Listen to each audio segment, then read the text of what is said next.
sur nos pertes de balles, ils nous font mal. Ouais, ça va devenir compliqué 45 minutes, on le sait quand on était joué. Mais tu nous invites seulement maintenant? C'est bientôt la mi-temps du match là. Salut Eva, ça va?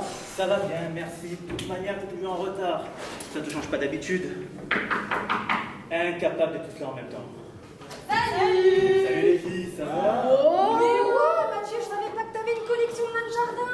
Une sacrée collection. 1, 2, 3. Ils sont drôlement réalistes, hein. Presque on les entendrait parler. Mais de toute manière, ils diraient tous n'importe quoi. C'est sûr. Salut Romain, ça va le maillot, hein? Salut, comme vous êtes les petits gourmands, j'ai apporté l'apéro. Super. Attendez les gars, moi aussi j'ai apporté l'apéro. Ah. C'est quoi ton truc haut de gamme là? Je connaissais pas. Après la belle et la bête, voici le bof et l'aristocrate. Désolé, mais je reste à la bière ce soir. Bon allez, on regarde ce match? Et voilà, c'est déjà la mi-temps. Ce vendredi, méga jackpot Euromillion de 130 millions d'euros. L'euro million, les gars, vous avez joué à l'euro million j'espère, hein. Alors j'ai mis le 2, le 24. C'est bon. Tu vas pas compter tous les nains de jardin là? De toute façon, tu vas faire quoi tout ton argent si tu gagnes? Mais à ton avis Romain, je rachète l'OM direct.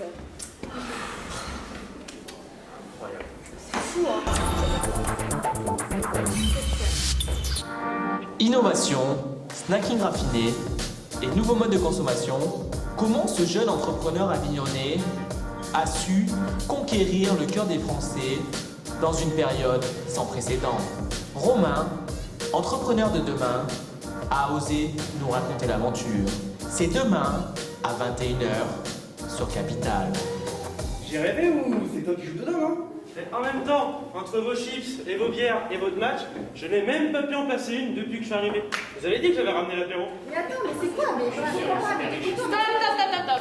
Laissez-le parler. Romain, c'est quoi cette histoire? C'est un tout nouveau produit que je viens de créer. Ce sont des bouchées apéritives craquantes aux fleurs comestibles et aux épices. C'est-à-dire aux fleurs comestibles. Tu nous prends pour des vaches là? J'espère que t'es bien au courant, on mange pas de ça ici. Mais ne vous inquiétez pas, il n'y a pas que ça dedans. C'est un assemblage d'un biscuit croquant et de fleurs lyophilisées aux épices. Mais oui Mathieu, tu comprends rien. Les fleurs c'est ultra tendance. J'en ai mangé la dernière fois au restaurant. Évidemment, c'est un marché en pleine croissance. Plus 3% depuis l'année dernière. Exactement, les fleurs c'est ultra tendance, c'est pour ça. Et en plus, c'est utilisé principalement en restauration pour la décoration de plats. Et moi, je les propose dans un apéritif à part entière. bon, c'est vrai que l'apéritif, c'est un moment ultra convivial. D'ailleurs, Romain, j'ai lu la semaine dernière qu'il y avait quand même 39 millions d'apéritifs chaque semaine. Déjà que nous, on représente limite la moitié. Et en plus, maintenant, il existe des apéros FaceTime. Donc, c'est un marché plus qu'au porteur. Il me semble qu'il augmente de 5% par année. Voilà, vous avez bien compris, les marchés que je cible et mon projet. Attends, mais Romain, qui va le vouloir ton produit? Eh bien, figure-toi que j'ai mené mon enquête, et d'après celle-ci, c'est surtout un public féminin à catégorie socio-professionnelle élevée, donc qui ont un petit peu d'argent, qui sont adeptes de mon concept. Les consommateurs, en plus, recherchent des textures, des saveurs, de la qualité et de l'originalité dans leurs produits. Mais bien sûr, on est à la recherche de nouveaux goûts, on veut découvrir de nouvelles saveurs, changer nos habitudes de consommation et manger un apéritif sain. En même temps, vu ton prénom, c'est normal que t'aimes. Attends quoi? Ben le goût, c'est capucine. Mais oui, capucine herbe de Provence, prime vert poivre, tagette curry, bégonia muscade, puis craquer pour nos fleurs à croquer. Bah moi, je craque. Attends, cagette? C'est toi la cagette. Mais non, tagette c'est une fleur. Oui, une boîte de 16 bouchées de 4 saveurs originales à partager. Oui, 16 bouchées au début, mais madame a tout mangé. Oh, ça va. Mais attends. Romain, dis-moi, moi, mes fleurs, je les achète au bout de 2 jours, elles fanent. Alors ton produit, j'ose même pas imaginer. Eh ben détrompe-toi, j'utilise un procédé de fabrication très efficace. Mes fleurs sont aromatisées aux épices naturelles et lyophilisées. Attends, Yofi quoi? Encore un nom à jouer à l'OM ça, hein? Comment tu parles de l'OM, toi? Étouffe-toi et mange le terreau avec, hein. Mais non, ça veut rien. C'est-à-dire qu'on enlève l'eau des fleurs pendant 2 jours afin d'augmenter leur durée de conservation. Et après? Et ensuite, une fois les fleurs lyophilisées, je les dispose sur un biscuit craquant aux épices et le tout se conserve plus de 5 semaines avant ouverture à température ambiante. Et donc mes fleurs sont beaucoup mieux traitées que les tiennes. Ouais. Bon, finalement, ça m'a pas l'air trop mal. Mais dis-moi, Romain, est-ce que t'as une idée de nom? Parce que moi, j'en ai plein. Moi aussi. Osez. Ouais, oser, c'était marqué sur la vidéo, c'est marqué en gros sur la boîte. Oser. Attendez. Qu'est-ce que vous voulez oser? J'ai rien compris. Bah, oser, O-Z-E. Oser les fleurs apéritives. J'ai osé proposer un produit innovant qui va plaire. Et si j'ose l'acheter, je trouve où ton produit, monsieur? Pas au rayon chips, hein, en tout Ça, cas. c'est sûr, hein. Moi, en tout cas, je fais mes courses en épicerie fine et ce produit aurait vraiment sa place là-bas. Et bah bingo, c'est le deuxième résultat de mon enquête. Les consommateurs voient mon produit dans les épiceries fines qui seront livrées en direct, mais pas que. Mais tu comptes le vendre partout, ton produit? Moi, je le verrais bien dans les restaurants. Et bah justement, en parallèle des épiceries fines, je suis implanté sur le circuit de la RHF et je passe par des grossistes pour la distribution. RH quoi? Mais les ressources humaines des fleurs. Mais non, restauration hors foyer, RHF, vous comprenez vraiment rien, hein. Bon, dis-moi, Romain, si je veux faire goûter ton produit à mes amis à Paris, est-ce que je vais le trouver là-bas? Paris, tu vas voir, ce soir c'est la remontada. Alors, pour l'instant, je suis implanté sur la région PACA, mais d'ici, 2 ans, je compte cibler la région parisienne, car j'y retrouve un pouvoir d'achat favorable et ma cible. Mais dis-moi, Romain, le marché de l'apéritif est extrêmement concurrentiel. Est-ce que tu es sûr que ton produit n'existe pas déjà? Non, à l'heure actuelle, les fleurs ne sont même pas proposées à l'apéritif et encore moins sur un positionnement haut de gamme. Je n'ai aucun concurrent direct sur le marché. En plus, c'est un produit sain, raffiné, élégant et agréable à partager avec un Nutri-Score B. C'est vrai que c'est sain et raffiné, hein. Moi, perso, j'adore.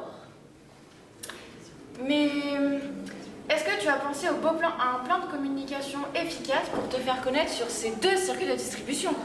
Attends, Romain, c'est quoi encore ça? Ça, c'est un QR code. Regardez, je vous montre.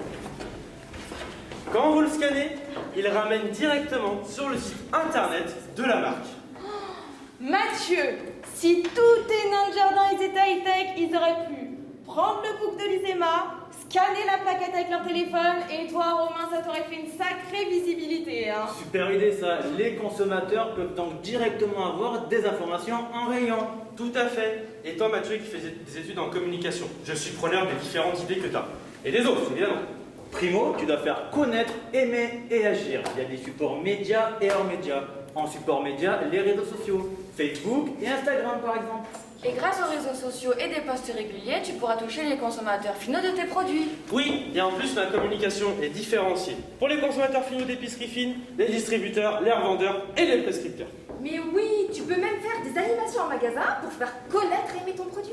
Avec de la belle PLV. De la quoi? De la publicité sur le lieu de vente. Ouais, ça comme vous voulez. Tu peux aussi faire un communiqué de presse grand public en plus du site internet. Et un communiqué de presse professionnel pour les distributeurs. Ah oui, j'ai même pensé aussi à une soirée de lancement, en plus des salons annuels et de la campagne emailing. Cela va me permettre de me faire connaître auprès des grossistes, donc des distributeurs et des prescripteurs. Pense à cibler de grands chefs pour qu'ils te fassent de la publicité, hein. Ah ouais, comme Thierry Marx. Thierry Marx. Bon, Romain, tu nous parles de ton marché, de ton circuit de distribution, de ton produit, mais le prix, est-ce que tu as pensé au prix? Parce que tous les nains de jardin, ils vont pas l'acheter le produit si t'es trop cher, hein. Eh ben on te joue juste prix. Non, mais plus sérieusement, tu le vends combien? Regarde. Voici mon plan financier du projet. Avec tous les détails dedans, évidemment. Alors, pour une boîte vendue en épicerie fine contenant 16 bouchées apéritifs, j'ai un prix de vente consommateur final, conseillé évidemment, de 12,90 €. Les revendeurs, donc les épiceries fines, pourront alors attribuer une marge de 35% au produit. La première année, je compte vendre 24 000 boîtes et d'avoir une augmentation constante sur les autres prochaines années. Au niveau des restaurateurs et traiteurs, je propose une boîte de 100 bouchées apéritives à un prix de vente conseillé de 49,50 €. Les distributeurs, donc les revendeurs, les grossistes, pourront alors appliquer une marge de 33%. Et la première année, je compte vendre 24 000 boîtes et d'avoir une augmentation croissante les prochaines années. Pardon? Mais combien de paquets de chips j'aurais pu acheter à ce prix-là? En tout cas, c'est sûr, hein, tant que j'aurais pas gagné à l'euro million, je l'achèterai pas ton produit. Et ta ligne, t'y penses? Non, parce que fleur ou grossir, il faut choisir. Et ben grossir. Non mais, regardez. D'après ses calculs, il aura une marge de 90% en vendant 48 000 boîtes et grâce à un investissement de 400 000 euros, dès la 3e année, il dépassera les 2 millions de chiffre d'affaires. Voilà, je vais faire de la marge avec les épiceries fines et du volume avec la RHF. Hein? Voilà, j'ai compris. Attendez, j'ai de quoi vous convaincre. Regardez.